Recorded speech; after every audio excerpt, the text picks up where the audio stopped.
Welcome to our Saturday morning, and we do have a special treat this morning. Bill and Linda Pettit, Dr. Pettit, and also Dr. Pettit. Dr. Pettit and Dr. Pettit. Kind of a paradox. Paradox. Oh, paradox. Oh! Ba-dum, boom. So we have a paradox for you today. Oh man, I wish I had that line. That's just too good. That's too good. And you know, I'm going to introduce them as my friends first because I know no other two people who work from and share the feeling of these principles in any greater depth than Bill and Linda. You know, their love is so powerful that people in straits we can't even imagine psychologically,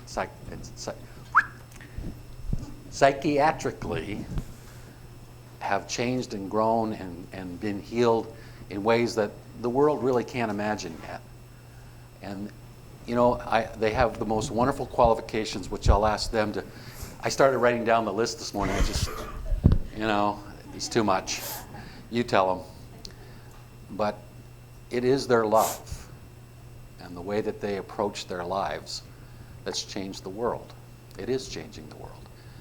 And Sid loved them both tremendously because he loved them as friends, but he also loved the fact that they were his ambassadors in a way to the world of psychiatry and psychology. People who would stand up and really say what this was and talk about the paradigm shift that was coming. So it's really a privilege to have them here with us today. The other part that I'm going to ask Bill just to, and Linda to explain a little bit is they are eminently qualified in the world of academics and medicine and psychiatry and psychology in such a way that there's nobody in this world that won't have to have a look at what they're doing and what they're saying. So without further ado, Mr. and Mrs. Pettit, the paradox. So I think the credential that I bring that's most important is just that I'm a human being, like all of you, trying to make my way through life. I often say that I'm just another bozo on the bus.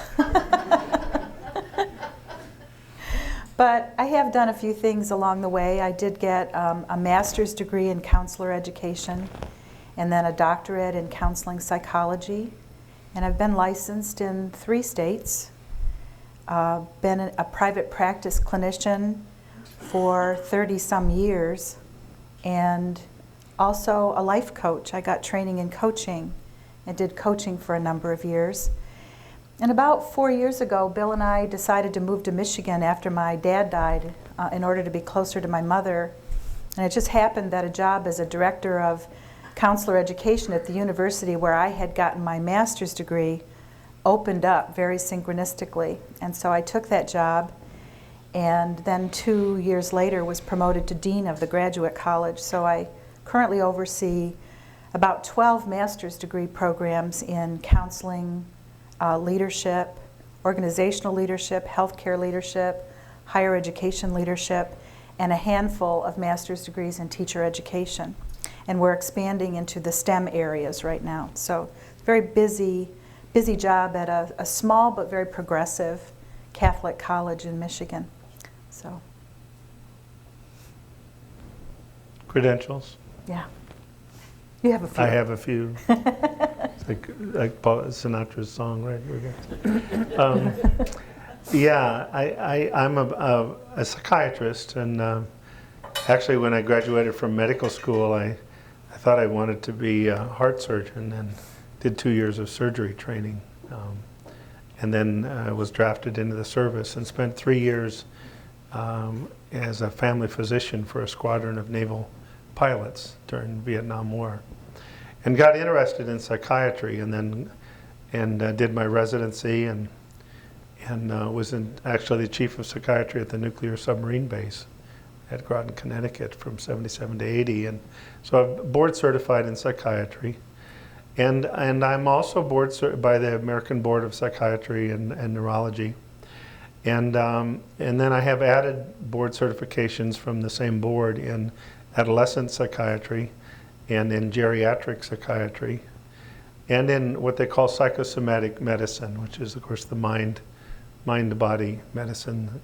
For when I was at West Virginia University for about 7 of the 9 years I was there, I was on the consultation liaison service, giving psychiatric consultation and teaching the residents in consultation liaison psychiatry on the medical and surgical units in the university hospital. I'm also certified, and twice certified in '88 and 2004 or 6 by the American Society of Addiction Medicine. So anyway, that's my certifications. But you know, it's so interesting because when Sid talked about a paradigm shift, I mean, we throw that word around, you know, but I mean, you know, it's like when I was listening, and I know it for a fact, that when Chip went into those, and Jan, and places that that Elsie has gone to, that has gone into the prisons, and without any of those credentials that Linda and I had, and then awakened people's mental well-being. Many people there, and you know, there's a larger and larger population in prisons that have mental illness diagnoses. Some, quote, of the severe, quote, kind. And that a person could go in there who's not a mental illness specialist, but a mental health specialist. And that's the shift, you know. It's ironic, and it is paradoxical that when I got through with all my years of residency, and I may be the one that Sid talked about on his tape yesterday that had 26 and a half years of schooling and never had one lecture on mental health. If I did, maybe it was in high school, you know.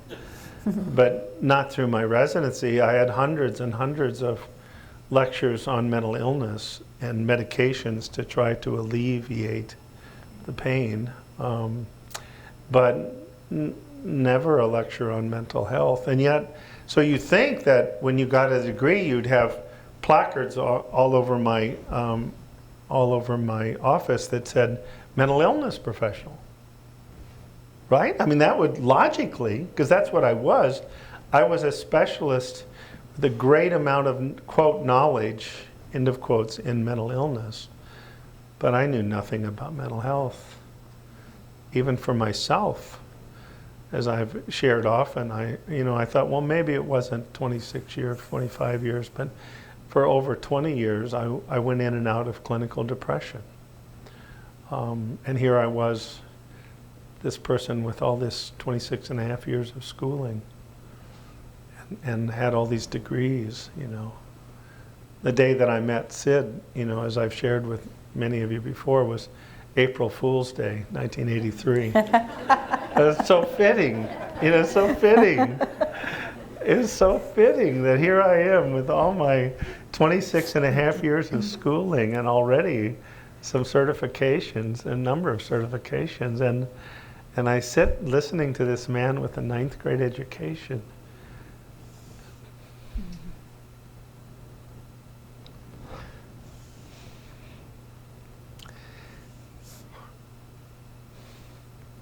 And I knew he knew something I had no idea about. And I knew I wanted what he had. First of all, for myself.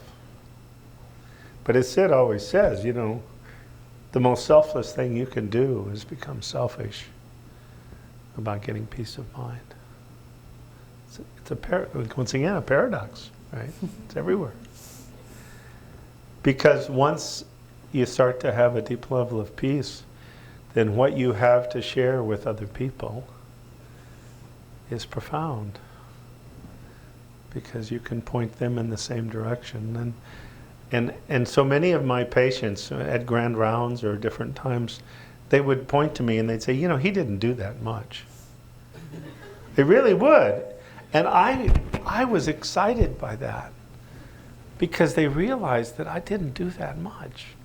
Like Chip talked about the other day, that Sid said, well, I'll point you in the right direction, and then you'll be fine.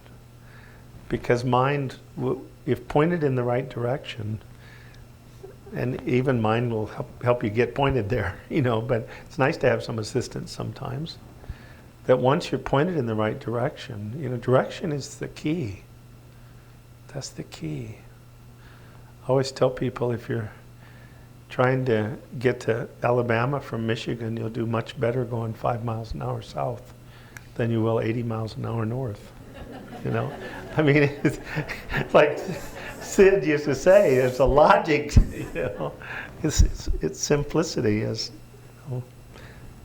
So let me stop, honey. You go ahead.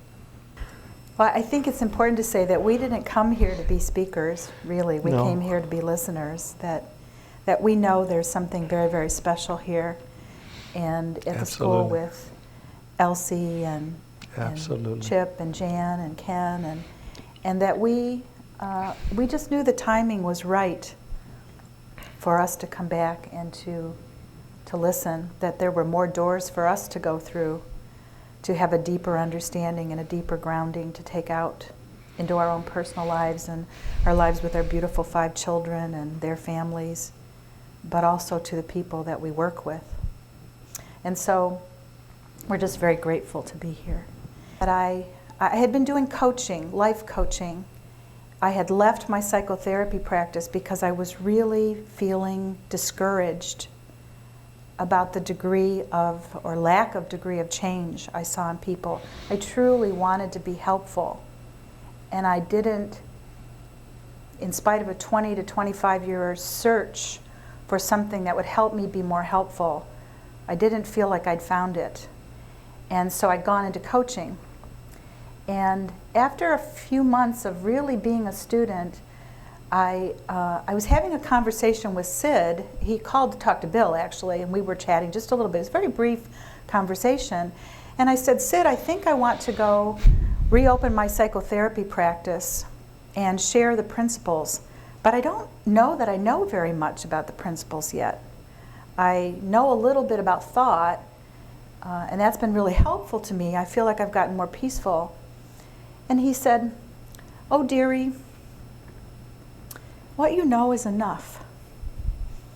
Just don't try to talk about what you don't know.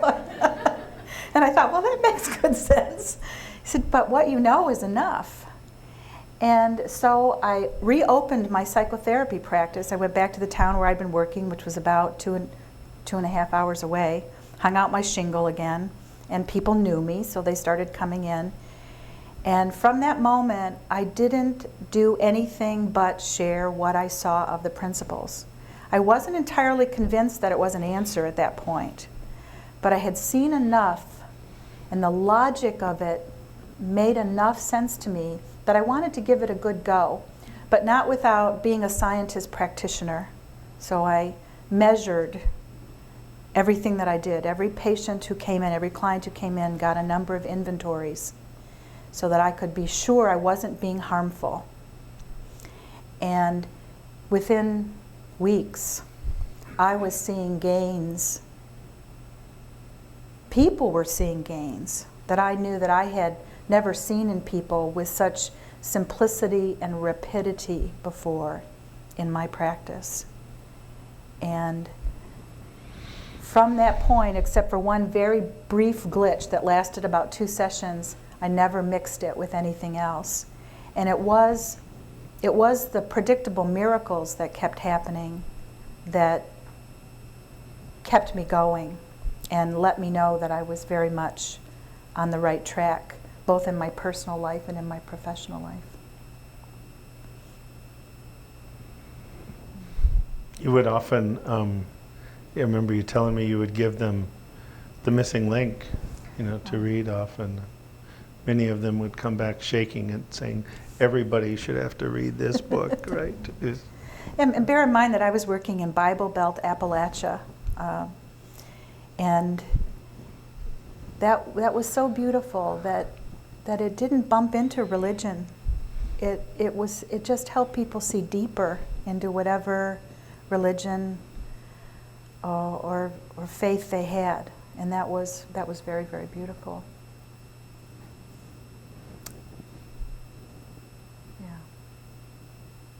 I remember saying to Bill at one point, so what am I going to do? Am I just going to kind of go in and say, mind, thought, and consciousness, mind, thought, and consciousness? I did say that. It seemed like a little, like I was going to lose the creativity of being a therapist somehow. But in fact, creativity just opened up because wisdom was coming through me and it was touching the wisdom of people. And suddenly therapy became very lighthearted and like just a fascinating conversation about what it means to be human. And it was no longer an expert-patient relationship. Not that I think I'd ever really bought into that, but somehow it was like the playing field was completely level. And we were just human beings talking to each other about how the experience of psychological and spiritual life are connected and how our experience of life is created. And it was very, very beautiful and very creative. And my way of working was really very simple. I was very fortunate that I was in private practice. So I would meet people the first time for an hour and a half, and I would do a good intake. I would do what psychologists do because I was being paid by insurance companies who expected me to do that. And then I would say, I want to share with you a little bit about an understanding from which I work. And hopefully at the end of it, you'll resonate with it, or you'll at least have enough information that you can say, you're not my cup of tea. And I think maybe I had 2 people in all the years I've shared this who decided I wasn't their cup of tea. And so then I would share just a very little bit about the principles, and then I would say to them, I have 2 books. One is The Enlightened Gardener. It's kind of a story about a number of psychologists who are learning the same thing that we're going to be talking about. And then I have this book called The Missing Link, which is, and I fan it open, it's kind of a little poetry book almost, little sayings, which would appeal to you more. And people would choose one or the other, and then go away and read. And then the second session, they'd come back, and we always watched one of the SID videos, usually one of the Long Beach lectures, sometimes one of the Washington lectures. And then we would be off and running. And it would just be, well, what did that touch for you? Well, here's what it touched for me. A beautiful, beautiful, gentle, loving conversation. That was amazing. And what was really amazing for me when I began to share the little bit that I knew, and I really stuck with what Sid said, don't share more than what you see. And believe me, what I saw was very minuscule. I had some real simple little metaphors. And I would watch people catapult past me in terms of their understanding. They would come back the week later or the week later, and they would be sharing something that they had seen. And I'd be sitting there thinking, holy crap. I didn't see that. But I see it now. But I see it now. Through my client. And so it became a mutual journey of learning. I can't imagine doing anything else. And right now I am teaching in a program. I'm a very small school, and I teach counseling courses, counseling theories, conceptualization courses. Bill and I just taught diagnosis and psychopharmacology together, which was really fun. We're at a small school, so I teach a lot of understandings. When I teach theories, I teach all the theories. I don't just teach the principles. But I share with the students that all the theories are nothing more than a history and systems of counseling. They're where we've been, but they are not where we're going. Where we are. I remember when Linda first went back to psychotherapy practice. She had practiced for, 13 or 14 years down in about 140 miles from Morgantown. So she would go down and do the day and then spend the night there and do 2 days in a row. And so she would call me up, as these people started coming back, and she, is this possible? This person had struggled with being sexually abused for all these years and all this pain, and the third session person said, you know, I'm fine. Or I remember especially the time that she called me and had 3 couples come in at varying times. One of the couples had been, we were talking yesterday about the power of forgiveness, or the power of seeing psychological innocence, which to me is so real and so powerful. And she had 3 couples that had come in, and one of the couples in each of the 3 marriages had been unfaithful. And there was anger and pain and sorrow, and it so happened that even though they might not have started on the first day, they all came for their 3rd session on the same day. They came for and all 3 of them fired her.